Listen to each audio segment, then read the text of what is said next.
e não dá uma certa estabilidade. E não dá o que seria exatamente aquilo que seria a substância, a essência perene e imutável daquilo que uma coisa é em si mesma. Então ele vai colocar a famosa tema, né? O ser é, o não ser não é. A discussão posta nas suas poesias. Mas não interessa mostrar isso em profundidade. O que eu quero destacar é que nessa tradição de 2.600 anos, passando por que seria toda a patrística, todo o período medieval da filosofia, passando inclusive pelo Renascimento, né? O Nicolau de Cusa, por que não? Você tem o Pico della Mirandola. Toda essa tradição da ontologia, da metafísica, ela se dá sempre nessa afirmação de um chorismos. A essência da coisa está fora do próprio mundo. Ela deve ser buscada numa transcendência, e nunca na imanência e nunca no próprio mundo. O que é interessante quando você coloca isso? Há uma tradição idealista, e eu estou tentando demonstrar para vocês por que é problemático o que o Lukács está falando aqui. Nós estamos falando de uma tradição violenta, passa pela Idade Média, por pensadores como, por exemplo, Dietrich de Freiberg, passa por Tomás de Aquino, onde toda a tradição é de um idealismo. É sempre colocar o ser numa ordem transcendental. E esse cara, de repente, vem virar para a gente e fala: Marx há uma ontologia. E vai dizer que, efetivamente, o que caracteriza os fundamentos do pensamento de Marx é exatamente são proposituras sobre aquilo que vem a ser o ser. Em particular, aquilo que vem a ser o ser social. Portanto, o fundamento de sua teoria é uma ontologia. Olha a briga que ele coloca neste momento, onde ele está exatamente inserindo Marx. Poderíamos dizer, para que ele faz isso? Né? Poderia passar de batido, deixar essa questão para lá e tratar Marx de uma outra forma. Ele faz porque é necessário. Porque é isso exatamente o que seriam os princípios que fundamentam o seu pensamento. Para complicar ainda mais, olha o que ele está fazendo. Kant, né, citado aqui pelo professor Paulo Neto. O que é interessante? Kant ele vai impugnar a metafísica. Não sei até onde vocês têm o domínio, né, da filosofia. Ele vai fazer uma impugnação. Uma impugnação no sentido de que nós podemos saber alguma coisa sobre as coisas, mas jamais nós podemos tocar na sua essência. O conhecimento humano, dado as categorias do entendimento do homem, impossibilita que ele possa dizer aquilo que é a sua essência, o que são as coisas em si. Portanto, a ciência tem um limite naquilo que é o conhecimento. As questões metafísicas, Deus, o que é o ser, elas são impossibilitadas de ser respondidas de uma forma científica, de uma forma razoável, baseada na própria racionalidade. A razão não abarca o que são essas coisas ontológicas. Isso chega a uma radicalidade no pensamento positivista, o neopositivismo, que vai simplesmente refutar de uma forma cabal toda a ontologia, dizendo como falsa, sem fundamento, toda a concepção ou toda a questão metafísica. A ontologia é inviável. Olha, de novo, o que eu estou tentando advertir, ele não só se volta uma problemática violenta com a tradição, mas com relação à sua própria atualidade. O que vigora nas ciências humanas, o que vigora nas ciências da natureza, é exatamente o positivismo. Uma negação das questões metafísicas, das questões ontológicas e a afirmação do empirismo. De novo, o Lukács está comprando uma briga feroz, extremamente feroz neste momento. Trazer a questão da ontologia e afirmar o pensamento de Marx como ontológico é exatamente perceber que ele se contrapõe àquilo que, de certa forma, se dá na própria atualidade. Nesse sentido, o que vale a gente observar no que seria essa estruturação desse tomo 1 do Lukács, que é chamada parte histórica, né, o estado atual do problema, é o título que o Lukács dá, mas muitos referem a essa parte como a parte histórica. O que é interessante observar é que ela não tem uma historicidade cronológica. Por exemplo, seria de se pensar, né? Ele vem na história da filosofia, começa lá com Hegel, com Marx, e vai chegando até o momento atual. Mas ela tem uma peculiaridade, o modo pelo qual ele arma esse seu capítulo. Ele fala daquilo que seria o momento atual, o problema atual do seu momento, e ele vai encerrar, voltando ao passado, com Hegel e na sequência com Marx. Por que isso? Isso que é interessante. Porque é decisivo para o Lukács. Marx é um ponto de fregada da filosofia. É o cume, é o ápice, aonde a filosofia chegou. Na sua mais alta elaboração, é exatamente no pensamento de Marx. Então, resgatar Marx é exatamente levantar os seus princípios ontológicos, ao que seriam os fundamentos do seu pensamento, não apenas contra toda uma tradição filosófica, porque ele é o ponto de chegada, ele ilumina o passado, é isso que o Lukács tem em mente. Chegou em Marx, a partir do que Marx desenvolveu, você olha para trás e pode dizer o que foi a filosofia, e você pode dizer o que foi a ontologia. E além disso, o que é interessante, esse ponto de chegada é um ponto de chegada não superado. Marx não apenas ilumina o passado, mas ilumina aquilo que se processa no presente.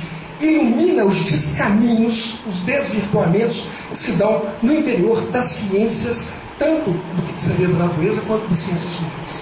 Veja o peso do que o Lukács está fazendo. Mencionar a ontologia, neste caso, não é simplesmente, digamos, uma mera palavra, não é simplesmente um mero formalismo. É uma guerra violenta que ele está travando contra a tradição filosófica e voltando Marx, a partir desse princípio, contra o que seriam as tendências atuais. Daí o neopositivismo e poderíamos dizer, inclusive, o próprio Heidegger,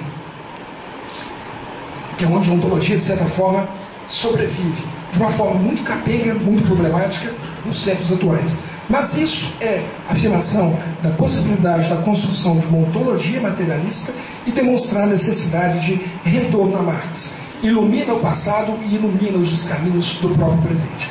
Essa que é uma observação inicial que eu gostaria de colocar. O que é interessante a gente observar, aqui eu falo um pouco do que seria essa construção do Lukács. Eu falei dessa peculiaridade da falar de ontologia, que não é alguma coisa simples, mas o modo pelo qual ele vai construir todo esse seu pensamento e o modo como ele vai debater toda essa discussão. Primeiro, sempre friso isso, enfatizo em todo esse programa, volta-se contra uma tradição que é milenar, esse é o ponto que ele vai trabalhar na sua ontologia, e inclusive ilumina o que seriam os caminhos atuais, para se compreender o que seria essa perspectiva humana. Nessas afirmações, o que a gente vê nessa construção desses esboços teóricos do Lukács? Primeiro, ele vai enfrentar o que seria esse estado atual do problema. Ele pega o que seriam os positivistas. E em que sentido? Algo bastante interessante. Vai trabalhar, e ele vai ter uma consideração até, digamos, interessante sobre Rudolf Carnap. Não sei se até hoje ele está sendo muito lido, né? Nas ciências sociais, nas ciências humanas, ou mesmo das ciências exatas, e vai trabalhar o Carnap demonstrando o que seriam esses caminhos da própria ciência nos tempos modernos. E o que é interessante que ele demonstra? A impugnação do positivismo com a questão do ser acaba culminando naquilo que ele vai chamar de uma teoria manipulatória. Ou seja, já não importam mais, aí a radicalidade do positivismo, do neopositivismo em relação a Kant, já não importa mais saber o que são as coisas, mas importa saber como essas coisas funcionam. Importa produzir modelos e a partir desses modelos você poder operacionalizar e manipular a própria realidade. A ciência abandona a questão do ser. Não se pergunta mais o que são as coisas, basta manipular essas coisas. É isso que importa. Veja quando ele está dizendo isso. O máximo da abstração de uma discussão na filosofia, não. Ele está dizendo da própria sociabilidade. É o mundo do capital onde as coisas se colocam como teorias manipulatórias. E já não se pergunta mais o que é o homem, mas como esse homem se porta no interior de uma determinada sociabilidade e como podemos, de certa forma, dirigir sua vontade, seus desejos e seus comportamentos. Olha o que ele coloca neste momento. Então, ao mesmo tempo que é uma máxima abstração de uma discussão filosófica, altos conceitos, um debate extremamente acadêmico, o tempo inteiro o Lukács tem esse pé no chão. É essa realidade, o modo como essa realidade se dá e como nós podemos pensá-la a partir de Marx. O que se coloca em Marx? Ele não se confunde com essa forma de tratamento, porque a indagação de Marx, a cada momento, por mais que pareça plenamente econômica, é uma indagação sobre o homem. A questão que se coloca em Marx é constantemente o ser e o devir do homem. Esses os apontamentos que o Lukács tenta fazer nas suas construções. Então, não mais modelos matemáticos, mas nós devemos discutir e voltar à questão do ser e devir do homem. Quais são as possibilidades dessa emancipação? O que efetivamente é o homem? E como que, de certa forma, nós podemos emancipar, revolucionar essa sociedade e levá-la a uma emancipação? Vejam, e aí fazendo um pouco o jogo dessa estrutura, para que a gente entenda. Eu estou sonando, mas não se preocupe, eu não vou desmaiar aqui, tá? É normal, obesidade e excesso de cerveja. O que é interessante essa construção? Vocês entenderam a peculiaridade. Ele problematiza no positivismo, eu posso falar depois, né, a insatisfação que ele tem com esse esboço, mas ele começa a problematizar. Aí, se você pegar essa culminância do capítulo de Marx, você pega lá o que seria a crítica da economia política, que é a seção 2 do capítulo dedicado a Marx. Ao mesmo tempo que ele faz a crítica ao neopositivismo, ele vai dizer, e aí uma contraposição que vai nortear todo o seu pensamento, vai demonstrar que em Marx existe um procedimento completamente adverso daquilo que predomina nas ciências. Já não é mais teoria da ciência, já não é mais a criação de modelos para a compreensão da realidade, mas em Marx as questões se colocam exatamente no cunho daquilo que seria o ser. São, acima de tudo, proposituras ontológicas. E é interessante nesse convite que eu faço a vocês, diferentemente daquilo que a gente assiste nas aulas de metodologia, de pesquisa, o Lukács ele inverte a coisa e mostra que em Marx não existe, e aqui eu posso estar comparando uma briga, não existe uma teoria do materialismo dialético científico. Isso que é interessante. Ele retira Marx da seara da gnoseologia, retira Marx da discussão da teoria do conhecimento e fala: a indagação de Marx sempre se reporta diretamente ao ser do homem. Não é nunca uma discussão da metodologia. Não há método em Marx. Então olha a radicalidade que você coloca. Vejam, eu comecei com a palavra inicial, na primeira fase da sociologia, para entender o que ele está fazendo. É uma briga nesse sentido, não apenas com a tradição filosófica, não apenas com o positivismo, o neopositivismo, mas com o próprio marxismo. Ele diz, na realidade, toda a construção do marxismo, não sei se o Paulo concorda comigo, é polêmico o que eu vou dizer, é na realidade julgar um entulho sobre a obra de Marx. Eles entulharam a obra de Marx e perderam os seus fundamentos. Toda essa discussão se colocada mesmo, até mesmo de Althusser, do estruturalismo e por aí vai. Ele vai exatamente negar o que seria isso. E o resgate, a descoberta de Marx é chegar ao que seria a peculiaridade do seu método. Qual é, se a gente pode falar em método em Marx, é sempre reportar-se diretamente ao próprio ser. Em Marx não existem modelos, não existe uma armação subjetiva que vai armar esse sujeito antes dele atingir o seu próprio objeto. O sujeito investiga o objeto diretamente e extrai as categorias da realidade e as relações efetivamente existentes entre essas categorias. Nunca um modelo, nunca uma armação teórica e nunca aquilo que seria preparar o sujeito previamente a enfrentar a realidade. Nesse sentido, se a gente utilizar a rigor esse termo da ciência, filosofia da ciência e da psicologia, não há método em Marx. E é um capítulo bastante interessante, como ele vai reverter. Permita-me mais uma referência ao professor Zé Paulo Neto, o brilhante livro, eu estava até comentando com o professor Rodrigo, né, o brilhante livro, que eu acho que tem exatamente esse espírito. Aquele primeiro do capitalismo, do capital monopolista, eu acho que imbuído desse espírito kantiano e desse espírito de Marx, não se trata de armar-se, e aí eu faço uma provocação para vocês, que estão no serviço social, vocês vão enfrentar isso, não é armar-se a partir de uma teoria, de um materialismo histórico, dialético, de uma perspectiva específica da metodologia, mas enfrentar a realidade tal como ela é. O que efetivamente é a formação do serviço social? O que é interessante é um espírito kantiano e marxista. É extrair, demonstrar como que toda a construção do arcabouço teórico do serviço social no Brasil se dá a partir de uma determinação social do pensamento. Isso não é armar-se previamente uma metodologia, mas ver a realidade e perceber que a teoria está numa relação com essa realidade e que, inclusive, os seus desvirtuamentos, os seus desvios, se dão, inclusive, por essas determinações sociais. Então, essa determinação social do pensamento, algo que só pode ser escavado, não com uma ação metodológica prévia, mas vendo a coisa tal como ela é. Ver a categoria das realidades e ver quais são as efetivas relações, inter-relações, como se põe na própria realidade. É um convite, né? Eu não vou esgotar essa questão aqui. Vale a pena porque é inusitado o que se coloca aqui. E, digamos, no mínimo grandioso, que se volta contra toda uma tradição filosófica. Diria mais, apenas para marcar o que seria essa problematicidade do que o Lukács está fazendo. É muito sério, gente. Por favor, não usem a palavra ontologia. Por favor, não façam isso. É muito pesado o que o Lukács está fazendo. Olha, Um caso bastante específico, o Zé Paulo citou aqui a Agnes Heller. Agnes Heller, munida de uma carta de Lukács, né, de apresentação, existe a escola de Budapeste, migra para a Alemanha e vai estudar com Habermas. Chega lá e comunica ao Habermas: olha, o Lukács atualmente se deu a desenvolver uma ontologia do ser social, já li alguns manuscritos, algumas partes disso. Habermas olha aquilo disso. Isso é, digamos, inviável e impossível se pensar a partir de Marx. Por quê, segundo Habermas? Existe uma incompatibilidade entre história e ontologia.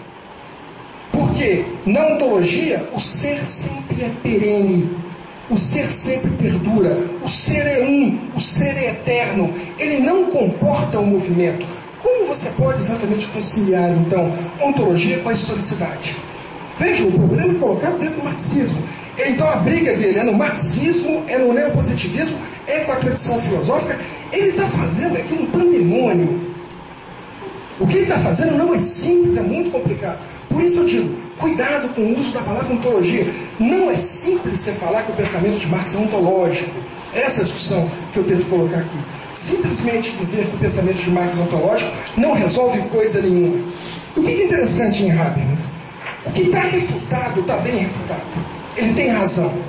Se você pensar a tradição do pensamento, é impossível realmente se conciliar a ontologia com o que seria a história e com o próprio materialismo. Mas Lukács não é ingênuo. Ele vai exatamente reformular. Então, me perguntarem, a questão que eu coloquei, né? Se você pegar alguém da ontologia clássica, ele vai dizer: não, é impossível uma ontologia materialista. É impossível, porque primeiro você tem que definir aquilo que é matéria. Existem questões que sempre colocam o ser como perene e para além da própria mundaneidade. Este problema está sendo enfrentado em Lukács. E o que é interessante? Com toda razão, ele acha uma nova, não gosto da palavra teoria, mas podemos dizer isso, uma nova teoria do ser em Marx. Isso que é interessante.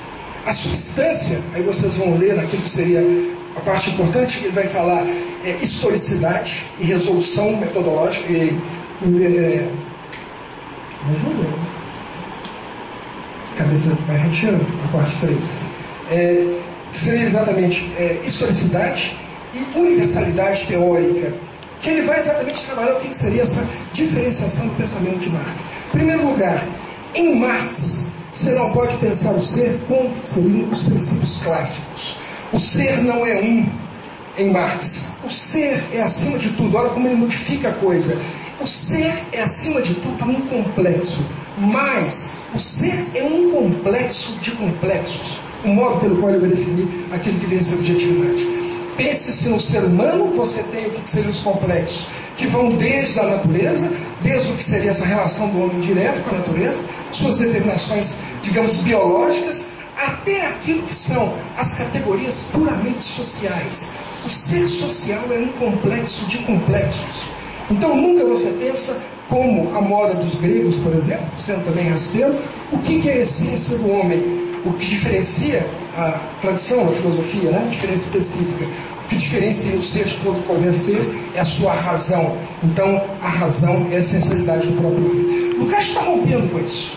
Ele vai dizer: o ser social é um complexo de complexos e devemos pensar a partir disso. E o que é mais interessante? Jamais a substância é algo perene. Ela é aquilo que exatamente comporta a própria mudança. Ela se modifica. O que é o ser? É exatamente aquilo que permanece num processo contínuo de transformação. Isso é interessantíssimo que o Lukács está fazendo. Faz um movimento para o interior daquilo que seria a substância, a própria essência. E o que é interessante se pensar isso? Vejam, de novo será bastante em termos práticos. Para aqueles que se colocam, né, e isso é muito comum na economia, dizer que as sociedades do passado eram simplesmente formas pré-capitalistas até a máxima realização do próprio capitalismo. Se você coloca isso e você começa a pensar o que seria a essência do humano hoje, você não pode dizer que é alguma coisa estática, posta e dada de uma vez por todas. O que ele nos oferece é generoso. O homem é assim em função de determinados contextos históricos, a sua essência se faz de um determinado modo, no seio da sociedade do capital. A teoria do valor, que também é histórica, não é eterna, não é perene, portanto pode ser suplantada. E o que é interessante? Então é a possibilidade do homem se fazer outro. Mais do que isso, se é histórico, se permite um movimento, o homem pode se fazer deste modo de uma forma consciente. É exatamente a velha desafio colocado por Marx, desde Rousseau, né? Devemos tomar as rédeas da nossa história e nos fazer pelas nossas próprias mãos. E não simplesmente ser o que seria esse movimento espontâneo, possando o que seria a sustentabilidade do capital. Se surge sem uma elaboração humana, se surge ao acaso, cabe ao homem pensar sua sustentabilidade, pensar como ele se faz a partir disso, que é o seu próprio produto, para a partir daí poder revolucionar, poder emancipar a si mesmo, mas criar a si mesmo. Nesse sentido que Lukács encontra em Marx essa possibilidade do devir humano. Pensar o ser e devir do homem, exatamente propugnar a possibilidade do homem revolucionar-se e emancipar-se, se fazer de uma forma completamente distinta. Bom, uma exposição muito genérica, eu acho que eu falei umas coisas muito rápidas. Se vocês quiserem, posteriormente eu posso esclarecer algumas coisas. Desde já, também me colocando aqui à disposição de vocês, aqueles que já conhecem a obra do Lukács, né, uma série de alterações que eu fiz de conceitos, né, por exemplo, protoforma, forma originária. Quem quiser também saber um pouco do que seriam essas opções que foram fundamentadas nessa tradução, nessa revisão, eu me coloco à disposição. Tá? Eu agradeço a atenção de vocês e convido-os a ler Lukács com o Zé Paulo. É impossível você fazer serviço social sem ler Marx e sem ler Lukács. Principalmente o capítulo de estranhamento. Tá? Obrigado.